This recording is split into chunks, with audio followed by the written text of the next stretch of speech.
إله إلا الله وحده لا شريك له وأشهد أن محمدا عبده ورسوله يا أيها الذين آمنوا اتقوا الله حق تقاته ولا تموتن إلا وأنتم مسلمون يا أيها الناس اتقوا ربكم الذي خلقكم من نفس واحدة وخلق منها زوجها وبث منهما رجالا كثيرا ونساء واتقوا الله الذي تساءلون به والأرحام إن الله كان عليكم رقيبا يا أيها الذين آمنوا اتقوا الله وقولوا قولا سديدا يصلح لكم أعمالكم ويغفر لكم ذنوبكم ومن يطع الله ورسوله فقد فاز فوزا عظيما أما بعد فإن خير الحديث كتاب الله وخير الهدي هدي محمد صلى الله عليه وسلم وشر الأمور محدثاتها وكل محدثة بدعة وكل بدعة ضلالة وكل ضلالة في النار۔ ہر قسم کی حمد و ثنا اللہ رب العزت کے لیے، اور کثرت سے درود و سلام ہو امام الانبیاء جناب محمد رسول اللہ صلی اللہ علیہ وسلم کی ذات اقدس پہ۔ الوافی بما فی الصحیحین یہ دورے کا نام ہے، اور اس کتاب کا نام ہے جس پہ یہ دورہ چل رہا ہے۔ آج اس دورے کا دوسرا دن ہے، اور آج ہم آغاز کریں گے باب من مات علی التوحید دخل الجنہ سے۔ یہ پہلا مقصد ہے کتاب کے 10 مقاصد میں سے پہلا مقصد، اور پہلا مقصد اس میں وہ احادیث ہیں جن کا تعلق عقیدے سے ہے، اور پہلے مقصد میں پھر کئی کتب ہیں۔ ان کتب میں سے پہلی کتاب جو ہے وہ ہے الاسلام والایمان، اور اس پہلی کتاب میں کئی ابواب ہیں۔ ان ابواب میں سے 3 باب ہم پڑھ چکے ہیں، چوتھے باب کا آج آغاز کر رہے ہیں، اور 5ویں حدیث کا آغاز ہوگا۔ تو چوتھا باب کیا ہے؟ باب من مات علی التوحید دخل الجنہ۔ باب ہے اس شخص کے بارے میں جو توحید کے اوپر فوت ہو۔ باب کیا ہے کہ من مات علی التوحید، جو توحید پہ فوت ہوگا دخل الجنہ، وہ جنت میں داخل ہوگا۔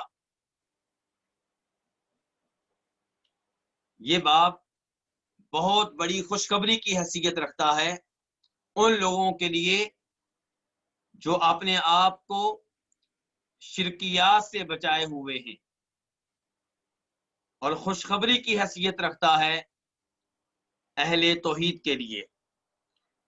تو یہ باب قائم کیا ہے شیخ صالح احمد شامی نے، اور اس کے نیچے جو حدیث لے کر آئے ہیں وہ حدیث نمبر 5 ہے، اور 5 کے ساتھ ہی لکھا ہوا ہے قاف، یعنی کہ یہ وہ حدیث ہے جس کے اوپر اتفاق ہے امام بخاری اور امام مسلم کا، دونوں اسے اپنی اپنی صحیح میں لے کر آئے ہیں۔ عن ابی ذر رضی اللہ عنہ قال قال رسول اللہ صلی اللہ علیہ وسلم۔ ابو ذر رضی اللہ تعالیٰ عنہ سے روایت ہے، وہ کہتے ہیں کہ نبی صلی اللہ علیہ وسلم نے ارشاد فرمایا، اتانی آتم من ربی فاخبرنی، میرے پاس آیا آتن، ایک آنے والا۔ آنے والا کہاں سے آیا؟ من ربی، میرے رب کی طرف سے آیا۔ میرے رب کی طرف سے میرے پاس ایک آنے والا آیا۔ یہ کون ہوگا؟ یہاں پہ اس کی وضاحت نہیں ہے، لیکن مسلم شریف کی ایک اور روایت میں وضاحت موجود ہے کہ اس سے مراد جبریل علیہ السلام ہے۔ تو جب آپ کہہ رہے ہیں کہ میرے رب کی طرف سے میرے پاس ایک آنے والا آیا، تو اس سے مراد کون ہے؟ جبریل علیہ السلام۔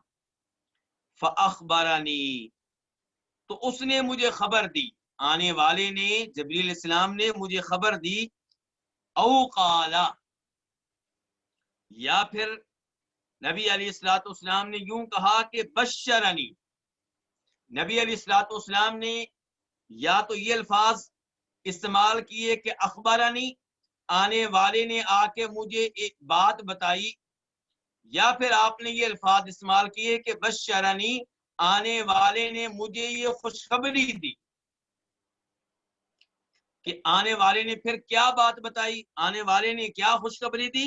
انہو من مات من امتی لا یشرک باللہ شیئا دخل الجنہ، کہ بے شک جو میری امت میں سے فوت ہو جائے اس حالت میں کہ اللہ کے ساتھ کسی بھی چیز کو شریک نہ ٹھہراتا ہو، داخل الجنہ، وہ جنت میں داخل ہوگا۔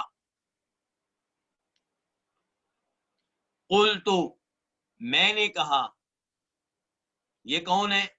یہ ابو ذر رضی اللہ تعالی عنہ جو اس حدیث کے راوی ہیں، جو یہ حدیث نبی علیہ الصلوۃ والسلام سے بیان کرنے والے صحابی ہیں، ابو ذر غفاری کہتے ہیں کہ میں نے کہا وَإِن زَنَا وَإِن سَرَقَ، اگرچہ وہ زنا کرے، اگرچہ وہ چوری کرے۔ نبی علیہ الصلوۃ والسلام سے جبریل علیہ السلام نے کیا کہا تھا کہ آپ کی امت میں سے جو بھی توحید کی حالت میں فوت ہو وہ جنت میں داخل ہوگا۔ تو ابو ذر غفاری کہتے ہیں میں نے آپ سے جب یہ الفاظ سنے تو میں نے کہا چاہے وہ زنا کرنے والا ہو، چاہے وہ چوریاں کرتا رہا ہو، شرک نہیں کیا، توحید پہ ہے تو جنت میں چلا جائے گا۔ یعنی کہ بدکاری جیسا بڑا جرم اس سے سرزد ہوتا رہا، چوریاں کرتا رہا، پھر کیسے وہ جنت میں داخل ہو جائے گا؟ ابو ذر غفاری تعجب کر رہے ہیں۔ نبی علیہ الصلوۃ والسلام نے ارشاد فرمایا وَإِن زَنَا وَإِن سَرَقَ،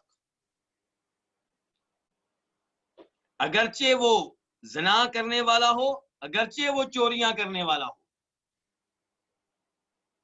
تو مفہوم کیا نکلا حدیث کا؟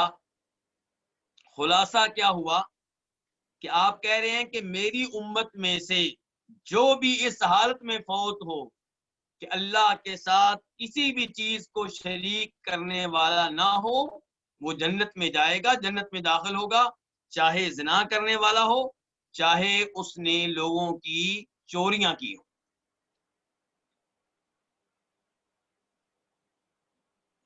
باب کیا تھا؟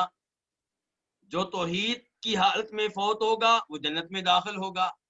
حدیث اور باب میں مطابقت ہے، حدیث باب کے عین مطابق ہے۔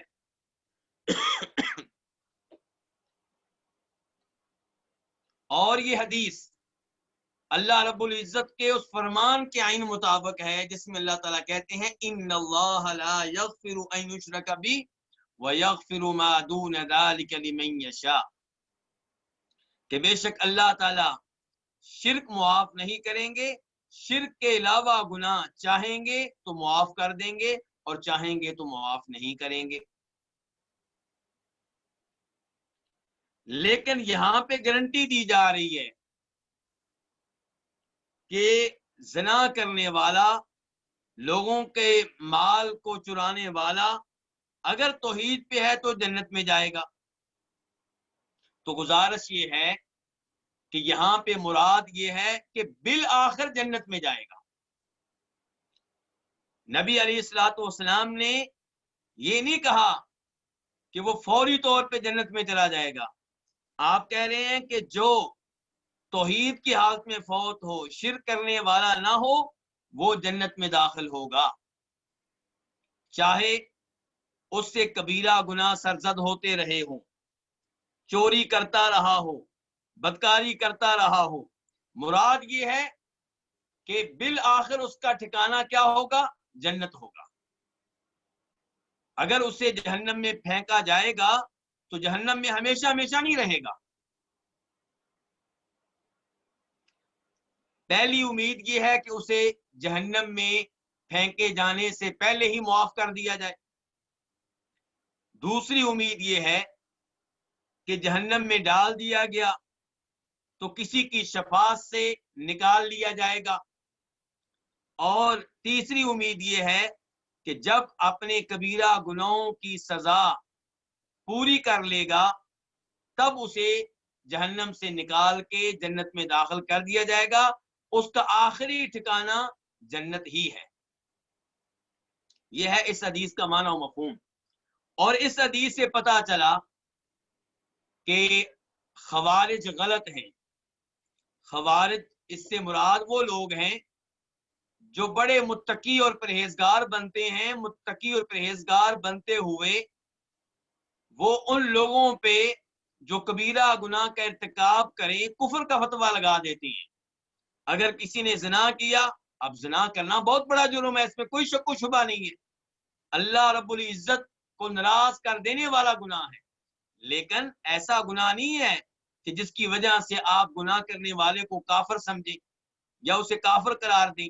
اور خارجی یہی کام کرتے ہیں، خوارج یہی کام کرتے ہیں، کبیرہ گناہ کا ارتکاب کسی نے کیا اسے کیا قرار دیا؟ کافر قرار دیا۔ اور یہی وہ وجہ ہے، یہی وہ غلط عقیدہ ہے جس کی وجہ سے کئی اسلامی ممالک میں مسلمان فوجیوں پہ کئی دین والے لوگوں نے حملے کیے، فوجیوں کو قتل کرنے کی کوشش کی، بم دھماکے میں اڑانے کی کوشش کی۔ کیوں؟ وہ سمجھتے ہیں کہ یہ کافر ہو گئے۔ کبیرہ گناہ کا ارتکاب ہونا اور چیز ہے، کافر ہو جانا اور چیز ہے۔ تو جو زنا کرنے والا ہے، چوری کرنے والا ہے، وہ کافر نہیں ہے، اور خارجی لوگ اسے کافر قرار دیتے ہیں۔ ایسے ہی معتزلہ عقل پرست لوگ وہ بھی کبیرہ گناہ کے مرتکب کو مسلمان نہیں سمجھتے، مومن نہیں سمجھتے۔ تو اس حدیث میں خارجیوں کے اوپر بھی رد ہے اور معتزلہ کے اوپر بھی رد ہے، دونوں کے عقائد غلط قرار پا رہے ہیں اس حدیث کی روشنی میں۔ اس حدیث کے آغاز میں نبی علیہ الصلوۃ والسلام کیا ارشاد فرماتے ہیں کہ میرے پاس میرے رب کی طرف سے آنے والا آیا، یعنی کہ جبریل علیہ السلام آئے اور انہوں نے مجھے آ کر یہ بات بتائی۔ اس سے کیا پتا چلا؟ اس سے یہ پتا چلا کہ نبی علیہ الصلوۃ والسلام کی احادیث بھی قرآن کی طرح اللہ رب العزت کی طرف سے وحی ہے۔ تو یہ بات اللہ کے رسول نے بتائی ہے، یہ حدیث اللہ کے رسول نے ذکر کی ہے، لیکن آپ نے یہ حدیث کس سے لی ہے؟ جبریل علیہ السلام سے۔ اور جبریل علیہ السلام کے بارے میں آپ کہہ رہے ہیں کہ انہوں نے یہ خبر مجھے میرے رب کی طرف سے بتائی ہے۔ تو اس سے پتا چلا کہ نبی علیہ الصلوۃ والسلام کی احادیث اور آپ کی سنت بھی وحی کی اقسام میں سے ایک قسم ہے، اور قرآن نے بھی کہہ دیا ہے سورہ نجم میں، وما ينطق عن الهوى ان هو الا وحی یوحى، کہ آپ جب بات کرتے ہیں تو آپ کی باتیں وحی پہ مبنی ہوتی ہیں، وحی کا نتیجہ ہوتی ہیں۔ اب ہم حدیث نمبر 6 کی طرف بڑھتے ہیں۔ حدیث نمبر 6 کے ساتھ ہی کیا لکھا ہوا ہے؟ قاف۔ جو اب حدیث پڑھنے لگے ہیں اسے بھی امام بخاری اور امام مسلم دونوں نے روایت کیا ہے۔ عن انس بن مالک ان النبی صلی اللہ علیہ وسلم ومعاذ ردیفه على الرحل قال یا معاذ بن جبل قال لبیک یا رسول اللہ وسعدیک قال یا معاذ قال لبیک یا رسول اللہ وسعدیک ثلاثا۔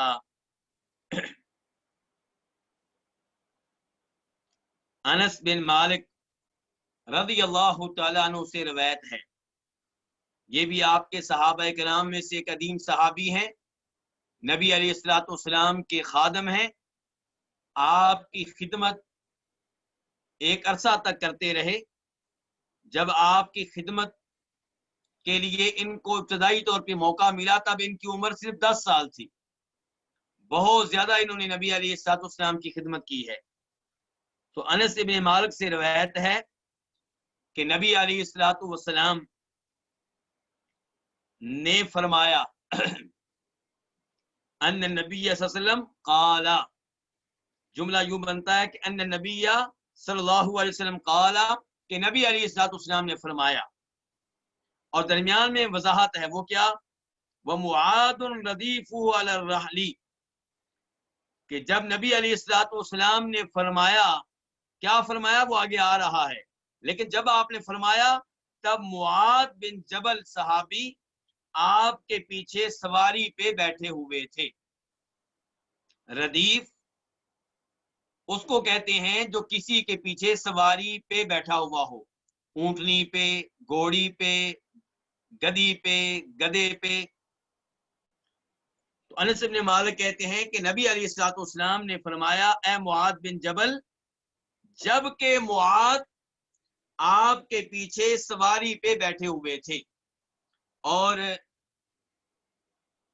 ایک اور روایت سے وضاحت ملتی ہے کہ یہ سواری جس پہ آپ تشریف فرما تھے وہ سواری کون سی تھی؟ وہ گدھا تھا، گدھے پہ آپ سوار تھے۔ یہاں سے آپ علیہ الصلوۃ والسلام کی تواضع کا پتہ چلتا ہے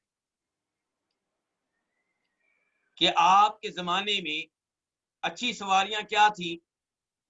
گھوڑا، اونٹنی، اونٹ، لیکن آپ گدھے پہ سوار ہیں، اور اس میں آپ نے کسی قسم کی کوئی شرم محسوس نہیں کی۔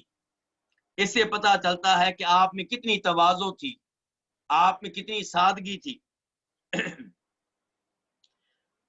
تو آپ گدھے پہ سوار ہیں، اور یہ بھی آپ کی عاجزی ہے کہ آپ نے اپنے پیچھے جناب معاذ بن جبل کو اپنی سواری پہ بٹھایا ہوا ہے۔ اور اس سے یہ بھی پتہ چلتا ہے کہ آپ صحابہ کرام سے کتنی محبت کرنے والے تھے، اور اس سے جناب معاذ بن جبل کی شان کا بھی علم ہوتا ہے کہ نبی علیہ الصلوۃ والسلام نے انہیں اپنے پیچھے بٹھایا ہے۔ الرحل لفظ آیا ہے، اس کا مطلب کیا ہوتا ہے؟ الرحل سے مراد سواری بھی ہو سکتا ہے، اور الرحل سے مراد کجاوا بھی ہو سکتا ہے۔ کجاوا یہ لکڑی کی بنی ہوئی وہ چیز جسے اونٹنی پہ رکھا جاتا ہے، گدی پہ رکھا جاتا ہے، اور پھر اس کے اوپر لوگ بیٹھتے ہیں، اور کجاوے کی جو لکڑی ہوتی ہے اس کے ساتھ ٹیک لگاتے ہیں۔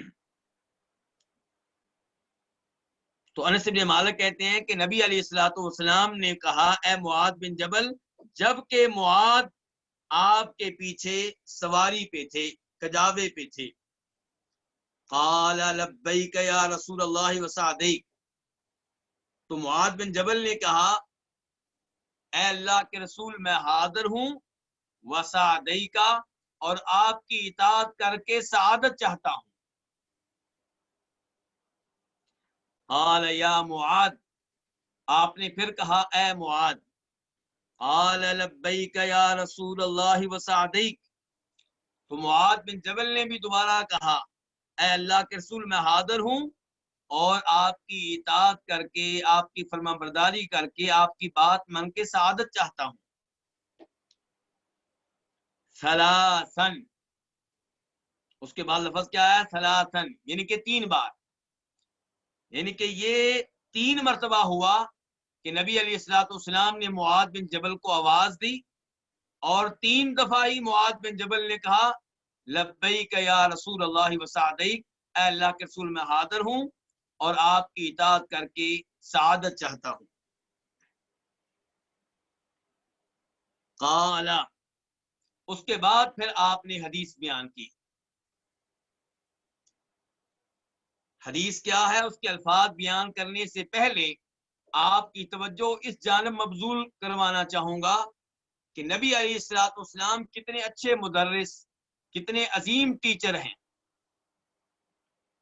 آپ چاہتے ہیں کہ آپ کی بات معاذ بن جبل کے ذہن میں بیٹھ جائے، نقش ہو جائے، تو اس لیے آپ نے معاذ بن جبل کو 3 دفعہ پکارا ہے، یعنی چاہتے ہیں کہ معاذ بن جبل مکمل طور پہ آپ کی جانب متوجہ ہو جائیں۔